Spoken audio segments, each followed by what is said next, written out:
It's the AEMT lecture series. Welcome back for video number 1, chapter 14 in shock.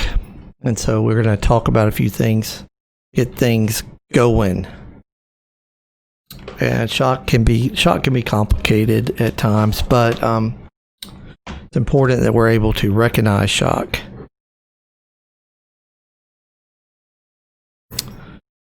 And so in order to be able to understand shock, we need to go back and review some definitions and kind of understand the lingo. So let's get started. Cardiac output. It simply means the amount of blood ejected from the left ventricle in 1 minute. So we can say that cardiac output equals heart rate, and we can multiply that by stroke volume. And we'll talk about the definition of stroke volume here in a second.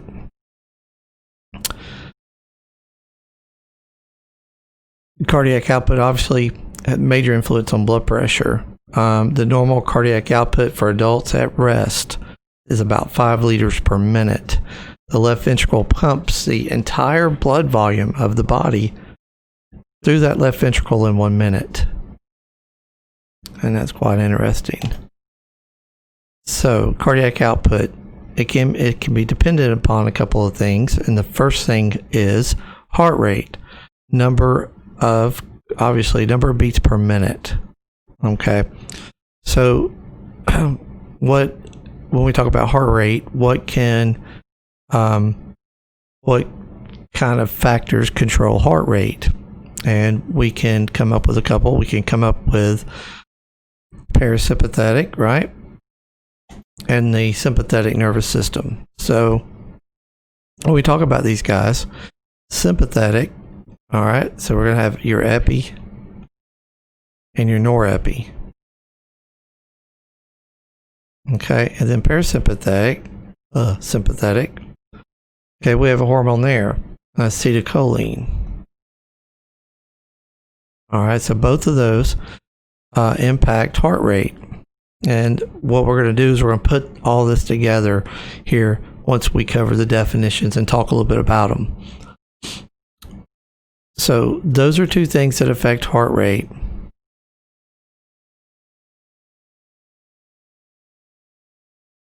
Stroke volume. So stroke volume is the volume of blood ejected from the left ventricle with each contraction. Okay? And so what we know now, just from looking at the definitions, right? Let's talk about that. Get a pen up here. All right, so there it is. So cardiac output, right? So we said that cardiac output, okay, is the amount of blood ejected from the left ventricle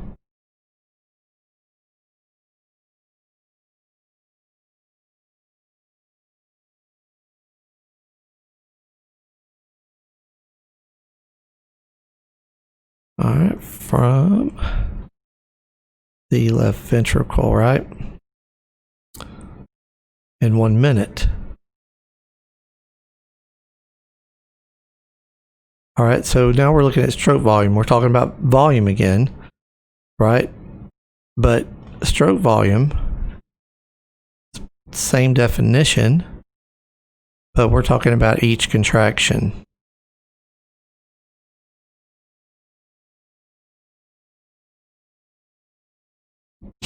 All right, so are we there? So cardiac output is equal to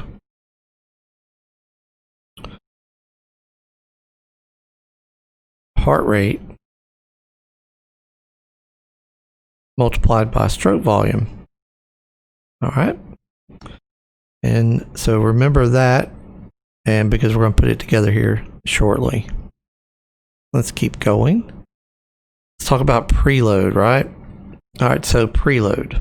Simply put, it's the amount of stretch that the left ventricle provides. Okay, so it's the amount of stretch that the left ventricle has, that when the left ventricle needs to put more volume of blood out to the body, it will increase preload. Let me go to the next slide here. All right, here we go. So it's the degree of stretch. All right, the degree of stretch of that left ventricle before contraction.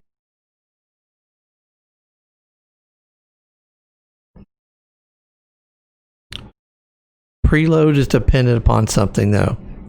Okay, so preload, we're talking about the stretch of the left ventricle. All right, it's dependent upon something known as end diastolic volume.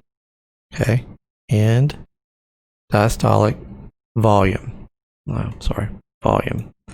All right, and so what diastolic means in this case is prior to the contraction. So we're talking about the amount of blood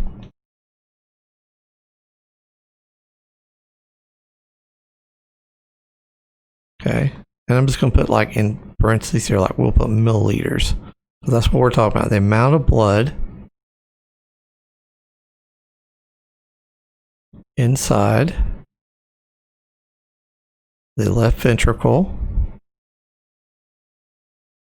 All right, and we want to do this prior to contraction. Prior to contraction. Okay, before it beats. So that's what that means. Okay, so when we're looking at that, there's two key factors.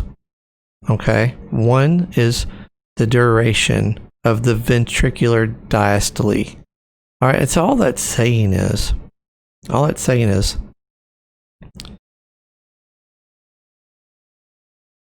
right, the time before the contraction, right? Because if we get a different color here, let's say we need to increase preload. So we need to increase preload. So we need to increase the stretch of the left ventricle. Okay. In order to do that, there has to be a certain amount of volume that's able to come into the left ventricle. Okay. But if we have a heart rate of 180, or a heart rate that's too slow, 30, at 180 doesn't give the ventricle time enough.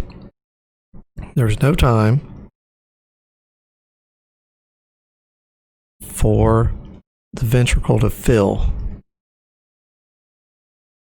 Okay? There's no time. It's coming, the heart is beating so fast that the left ventricle cannot fill. It cannot fill properly. Too slow, and then it's hanging around too long, and it can fill, but really can't. It's really not filling that well because it's so slow. All right, filling is slow,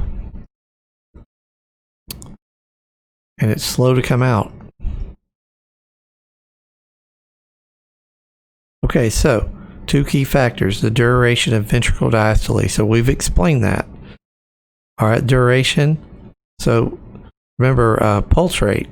So it's the number of beats per minute. So there's a time on that. That means that time goes with duration.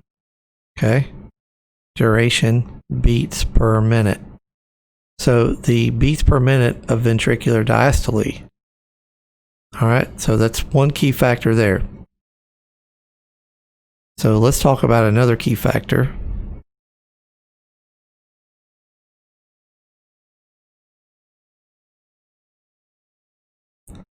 The second key factor is the the volume of the blood returning, all right, into the right atrium.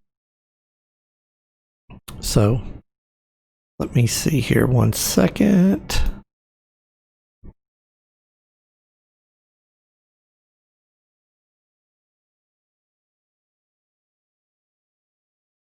All right. We have to have, in order for this left ventricle to stretch, In order for this left ventricle to stretch, and so what we're talking about stretching is, we're talking about this ventricle right here stretching. It's going to grow, okay? It's going to get bigger because it needs to send blood forcefully up and out this aorta, okay? We need it to stretch out and pump faster.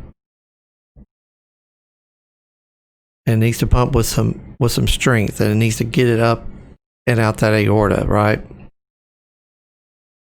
Well, one of the big key factors here in order for this ventricle to stretch is for it to receive blood from the right side of the heart. So here's your right atrium, here's your right ventricle. All right, blood's going to go up, right, through the pulmonary valve and into the pulmonary arteries, right? It's coming out. And then it's coming back in here. But if we are bleeding out, if we're losing blood, the volume of blood that's coming back through the inferior vena cava here, the amount of blood coming back, if it's not enough, then we won't get preload. So less volume, less preload. All right, and so you can see why that's important to understand when we're talking about hypovolemic shock. All right.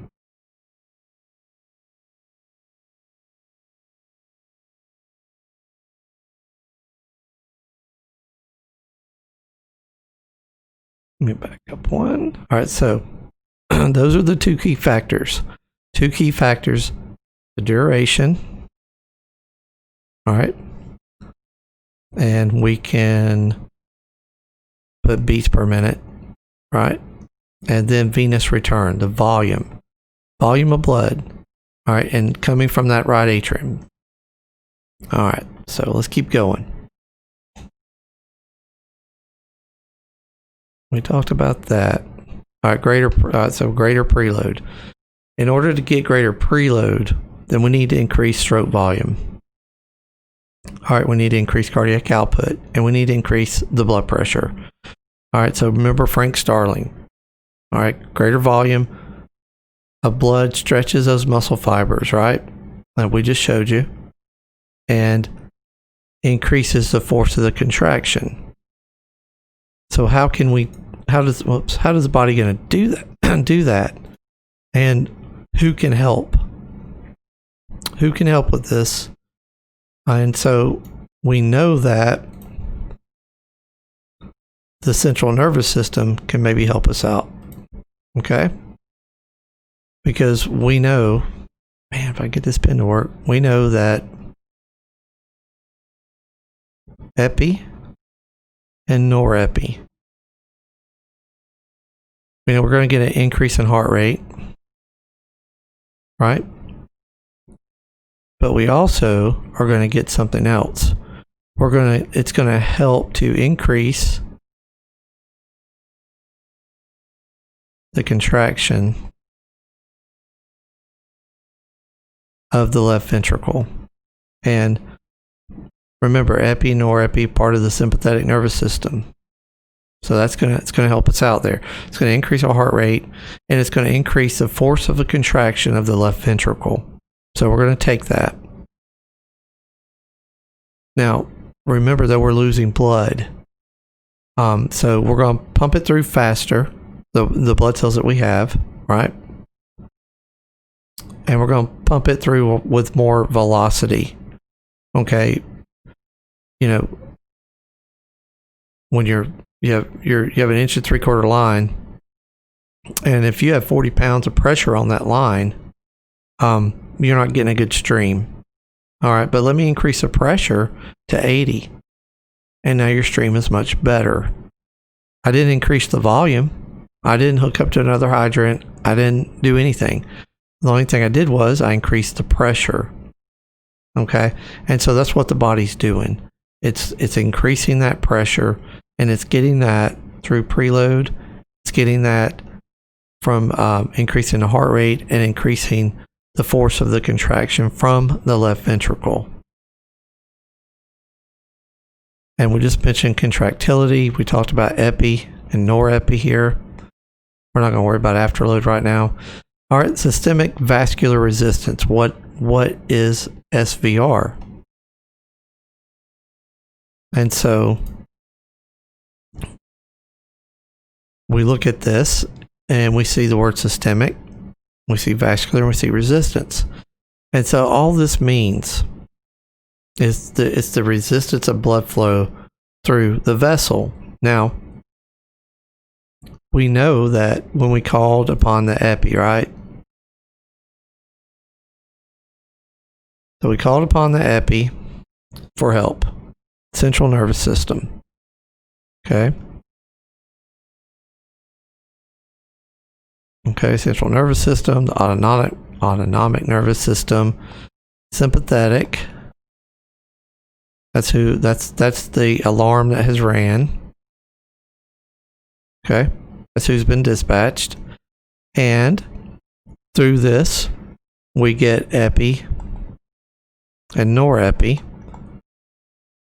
We already know that we're going to get an increase in heart rate. We're going to get an increase in contraction. But we get something else from these guys. We're going to get some vasoconstriction.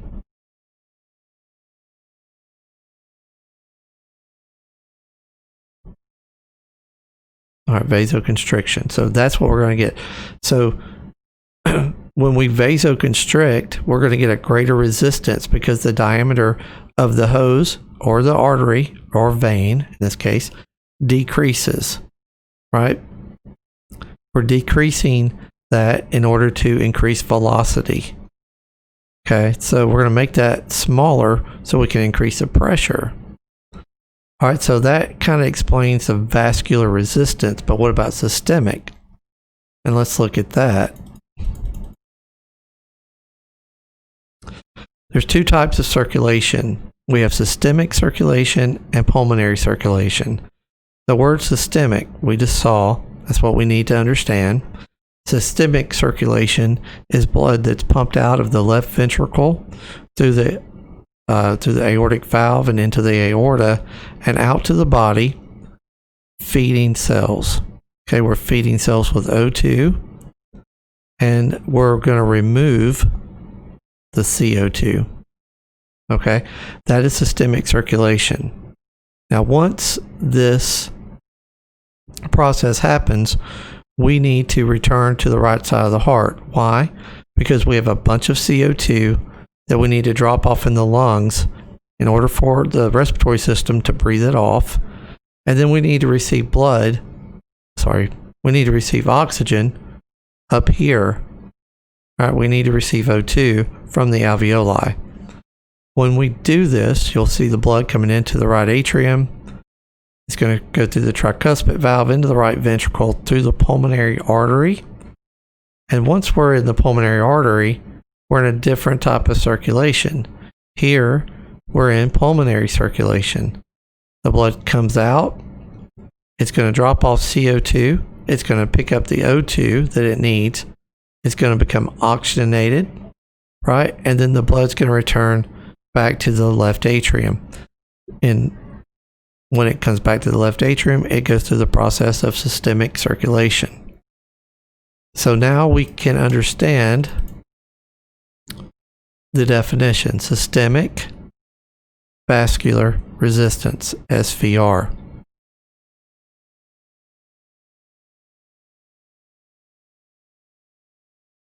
All right, we should talk about blood pressure here. And when we talk about blood pressure, we need to understand a couple of things. So let's look at this.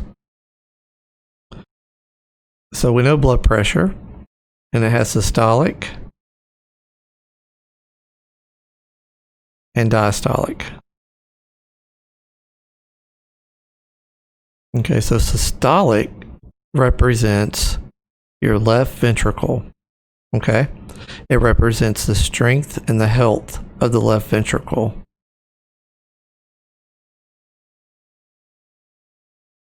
All right, so if the blood pressure is high, you have a high systolic, 140, 150, then you know that that left ventricle is working hard. It's working hard. It's doing its job. Now, diastolic is a little different. Okay. Diastolic is going to tell us something else. Diastolic represents tone of the blood vessels.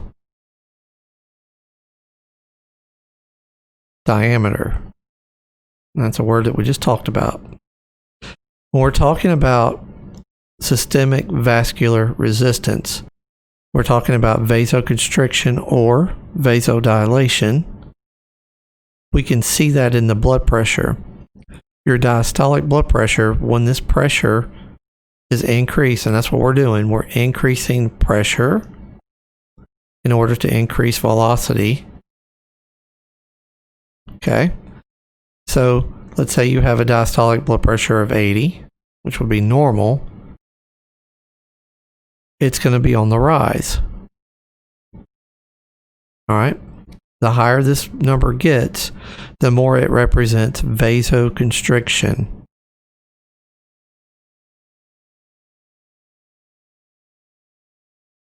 We're going to go the other way now. The more this number drops below 80, it's going to represent vasodilation. Okay?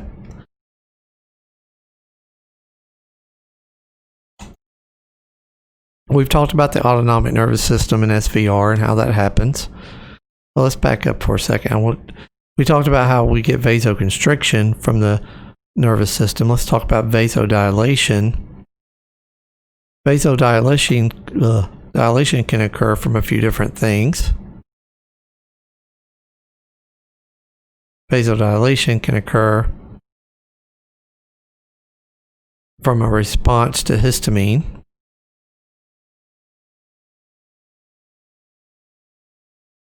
And other cellular chemicals. And we see those chemicals when we're talking about anaphylaxis. We're talking about sepsis shock. So we see those chemicals then, and that's what causes our vasodilation. So our blood pressure at that time, then the diastolic blood pressure is going to drop. We talked about this.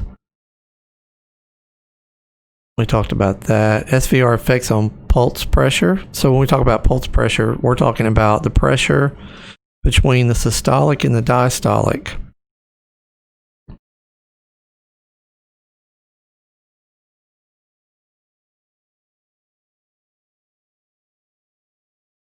And the narrowing pressures.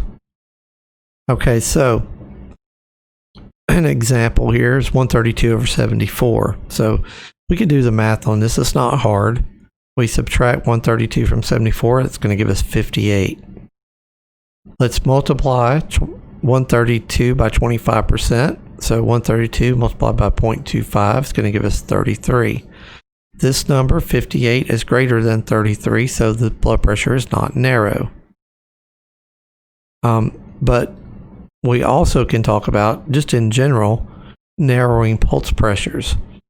If I start out with a blood pressure of 120/80, and I go to 140/100,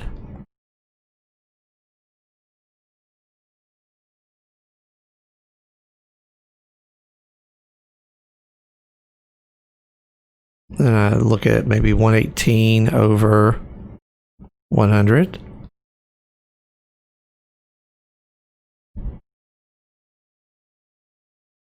Right, 126/108. You can see what's happening here. We got 40 points here, 18 points here, even coming down a little more here. When the diastolic blood pressure starts to meet the systolic blood pressure, we got problems. Okay, we got problems. I don't have to do the math on that. I can watch the trends as I'm taking blood pressures. So that's screaming to me that the patient has started that process of vasoconstriction. We're going to talk about how we can recognize that in a second.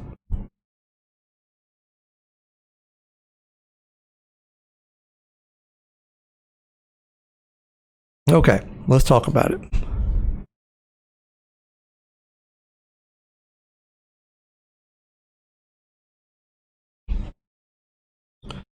Your book talks about MAP, the mean arterial pressure. Okay, and so what we're going to, there's a certain amount of pressure that the arteries are going to maintain in order to produce blood pressure. We're going to talk about cardiac output, and we're going to talk about SVR, systemic vascular resistance. Now, there's a couple of things we talked about already. Cardiac output will be dependent upon two things: heart rate and stroke volume. In particular, when we talk about stroke volume, contractility.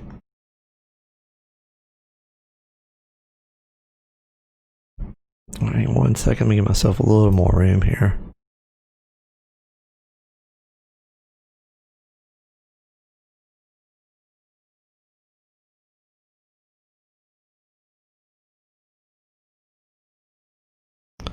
Just a little more room to write.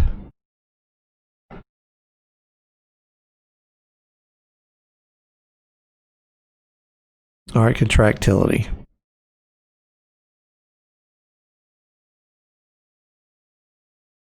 All right, so let's talk about this real quick. Heart rate. We talked about too fast. We talked about too slow. Right? We've talked about stroke volume and contractility, right? We talked about the heart has to have strong, the left ventricle has to have strong contractility to move blood. So, preload, right? We mentioned preload. It's the same concept here.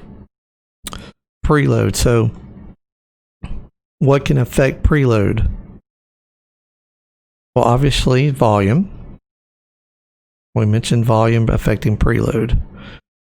Remember, if you don't have enough volume in that left ventricle, then you're not going to get the stretch that you need from preload. We mentioned time and duration. If it's too fast, you won't get preload. If it's too slow, you won't get preload. What causes this? Well, low volume. And we could describe low volume from dehydration,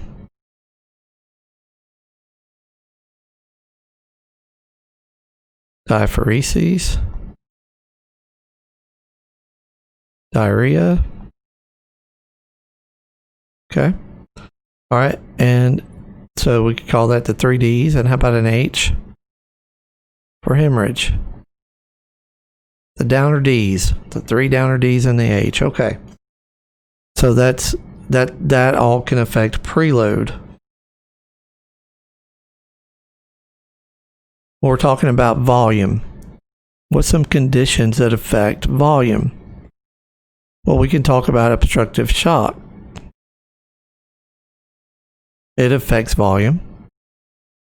It affects volume, affects blood not to be able to reach the right side of the heart, meaning it can't get into the lungs to become oxygenated. And so some of those are pulmonary embolus. We could talk about a tension pneumothorax.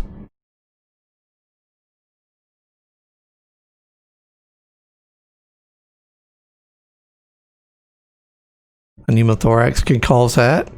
So it can affect the volume right? Obstructive shock is it tells you what the problem is in the name, obstructive. Anything that obstructs blood flow, anything that causes that type of obstruction.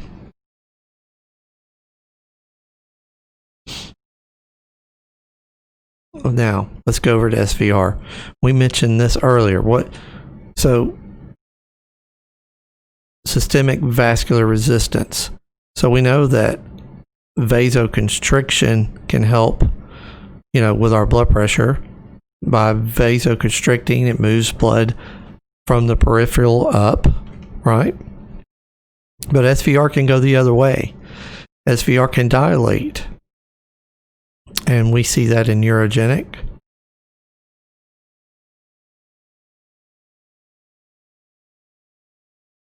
Okay, neurogenic shock. Anaphylaxis.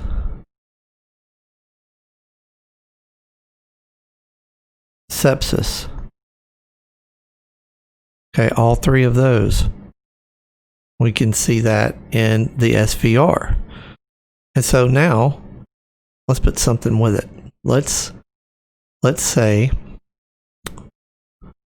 when you're thinking of I kind of messed up my arrow there. When you're thinking of SVR with these, you can look at diastolic or within any of these. So, systemic vascular resistance will be measured in diastolic blood pressure. Cardiac output, we can see in systolic. Remember I said that's going to affect what the left ventricle is doing. So if we've increased cardiac output, we're going to increase heart rate, we're going to increase preload. So we're going to see systolic with an initial compensation, a rise in systolic. But as we decompensate, we're going to go down, right? And we can look at the pulse pressures to determine, where we're at with that. So we already mentioned a blood pressure of 140 over 114. That's very narrow. We have a narrow pressure, narrowing pulse pressure. All right, so what about when SVR decides to dilate? No problem. We're going to be looking, let's use 140 again. How about 140 over 54? Or 136 over 46? We have a very wide pulse pressure here. Very wide. Wide will be telling us about these guys. All right, neurogenic shock, anaphylaxis, and sepsis. So let's talk about specifically what happens in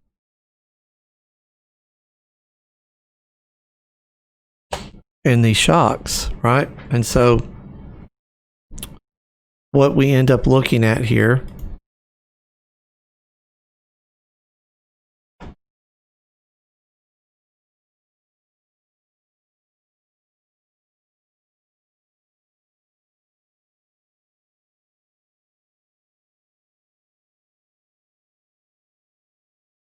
we're going to draw some cells real quick.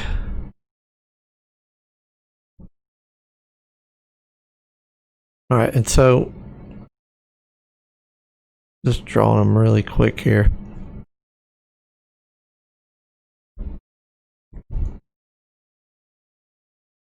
All right, we can look at the cells of systemic circulation here and kind of see what's happening.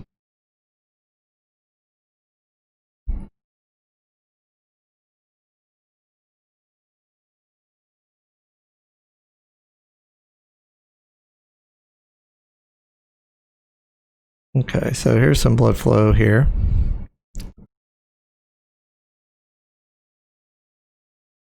All right, so we have a bacteria that comes into play. All right, and so here's our bacteria.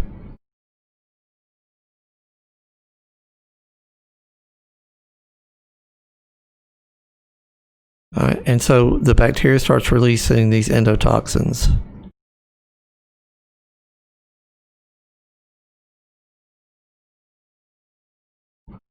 These endotoxins travel up here to the cell, and they'll start damaging these cells. Cells are going to release a chemical to call for help.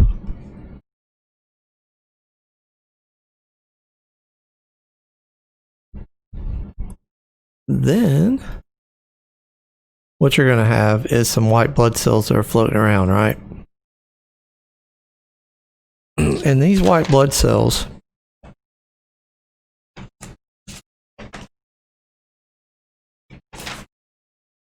hang on one second, let me flip over here to my notes.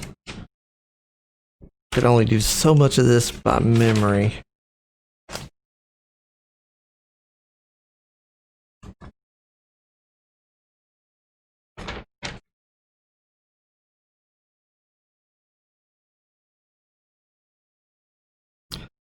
I'm back with you now. All right, so I got my notes now. So you're gonna have some cells here.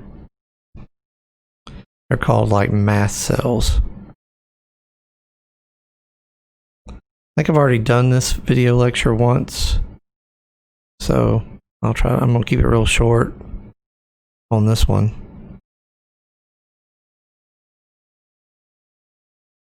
These mast cells pick up on these endotoxins. And they're like, uh-oh, we got a problem. And so to answer that problem, they start releasing some chemicals. One's histamine.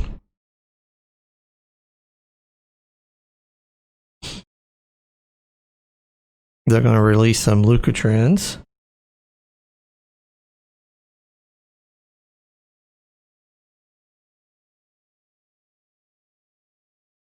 And something called prostaglandin.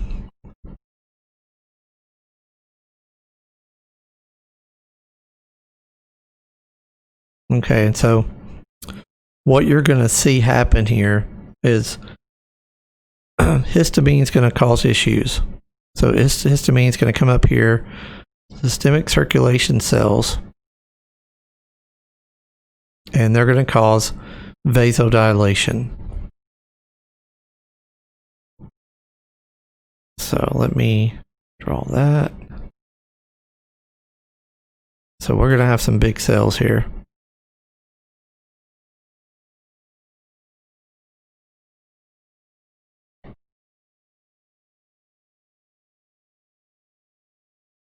These cells are going to get really big. Okay. So we're going to have vasodilation.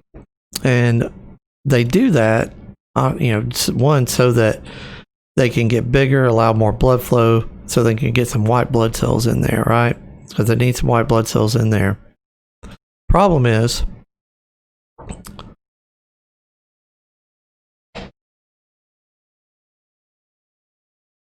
sorry about that. I'll pause you there for a second. So anyway, we're talking about vasodilation, right? And histamine is going to cause vasodilation, and it's also going to cause a problem with the permeability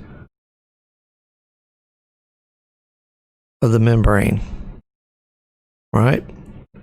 And we're going to start leaking. We'll be leaking some plasma. So we're going to get some swelling. These leukotrienes they're bad folks, man, and what they'll end up doing is causing some bronchoconstriction, right? They'll cause all kinds of problems depending on where they're at and what organ they're affecting.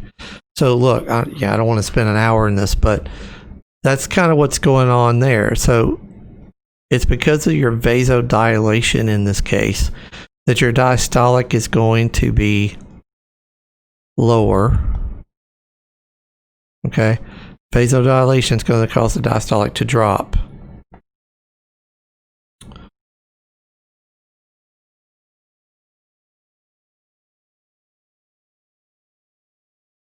When we talk about hypovolemic shock,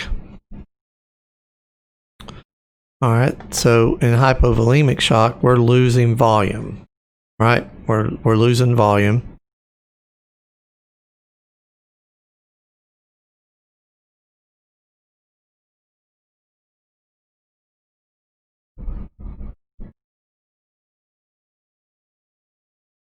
Okay. So here's our heart. We have our flow of oxygen-rich blood coming out.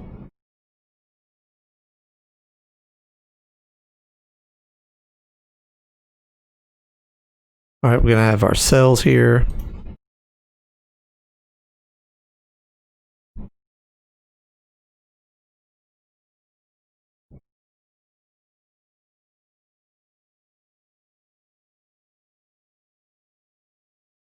It's real quick like.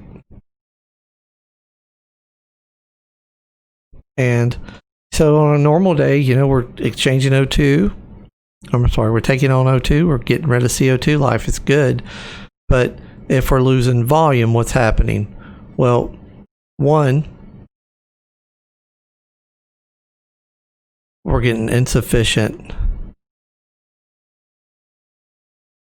All right, insufficient what? Insufficient oxygen. All right, CO2 is not transferring out. So we've got more waste.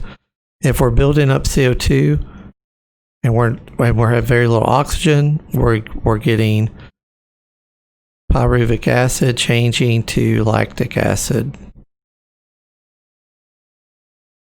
All right, and then we're getting anaerobic metabolism. We're going to get cellular death from that. The body's going to respond, like I said up here.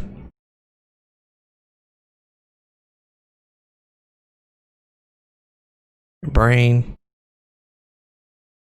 not happy right now. Its response is vasoconstriction, epi, norepi. Response, increased contractions.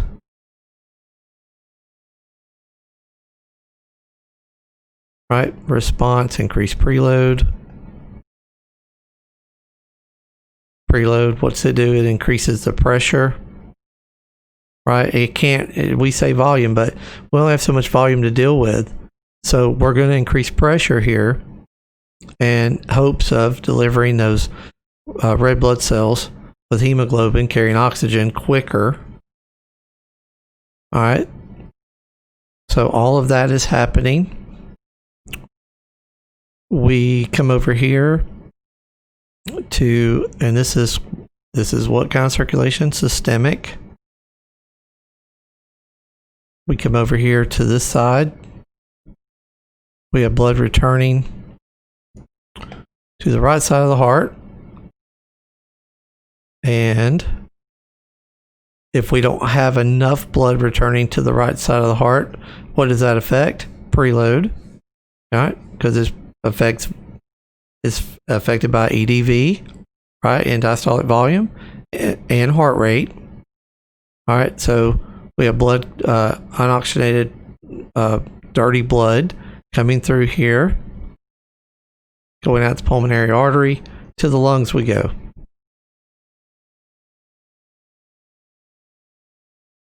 All right, and let's just draw a nice little alveoli right here. All right, so what's happening now? Well, we're building CO2.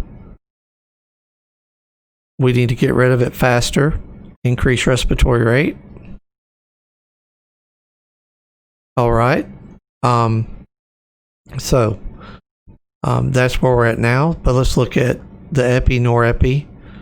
Let's look at, we said increased contractions. We said increased preload.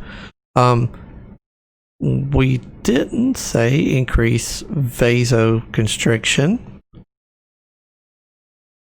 All right, so I have increased vasoconstriction. So that means what? That means blood down here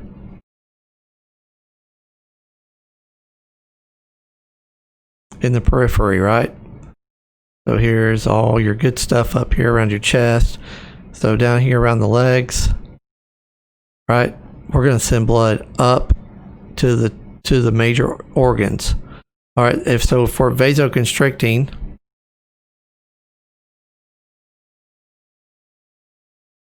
I'm sorry, I'm trying to rush this through because I know it's a long video. All right, what are we going to be missing? We're going to, well, let's say this. Our extremities are temperature-wise are going to be cold. Why? Because blood, it's one of the primary things to do is control body temp, right? And so less blood means cold extremities. Going to be cold down here too. All right. What else? Well, we can look at the color. We should see the color being pale.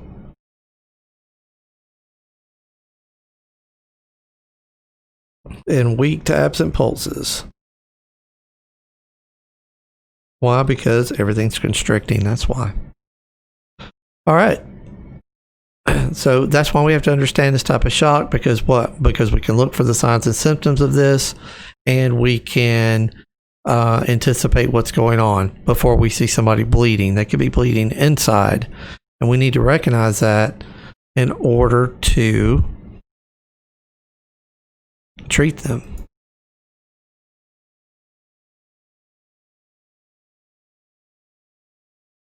All right, so going back here, what's happening? We said that we have a histamine response causing vasodilation.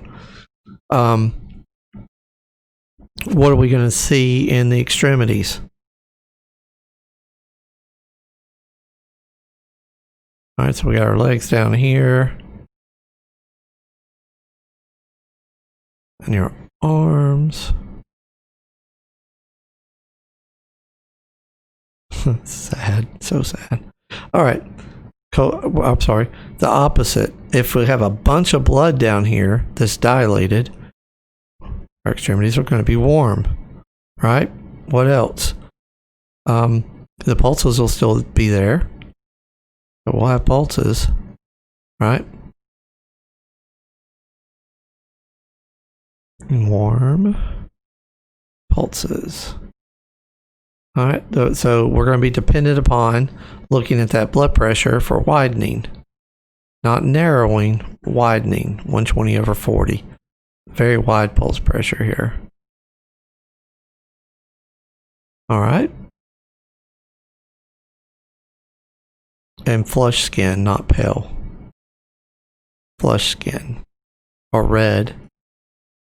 Because wherever that blood is piled up at, that's where you're going to see that at. Let's talk about neurogenic shock and then we'll be done.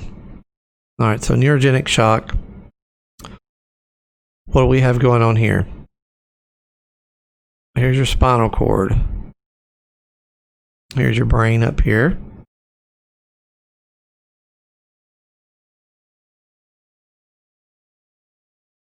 All right, brain's not happy. All right, so neurogenic shock. All right, the brain sends messages down the informational pathway, info pathway. Expects its orders to be carried out. When we are talking about this, we're going to put some informational stations here. So the message goes here, here,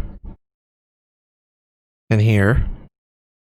Problem is, the messages have been blocked. Yep, they're blocked. At least to some of the folks, right? So what happens is hormones like epi and norepi have been blocked, and we know what they do. We've said it a bunch, right? They cause increase in heart rate, right? Vasoconstriction, increase in contractility. All that's good. That's what it does. Well, the problem here is though that it's not open to the sympathetic nervous system, but the parasympathetic nervous system seems to be doing pretty well. It sends out its messengers and they go through. All right, so we said before acetylcholine is the major player here, but what's that going to mean for us? Well, it's going to mean a slow heart rate. All right, it's going to mean a decrease in contractility.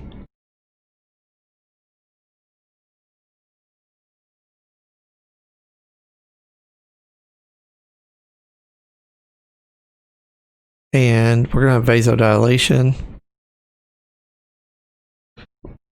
And the reason, sorry guys, the pen is about to make me angry.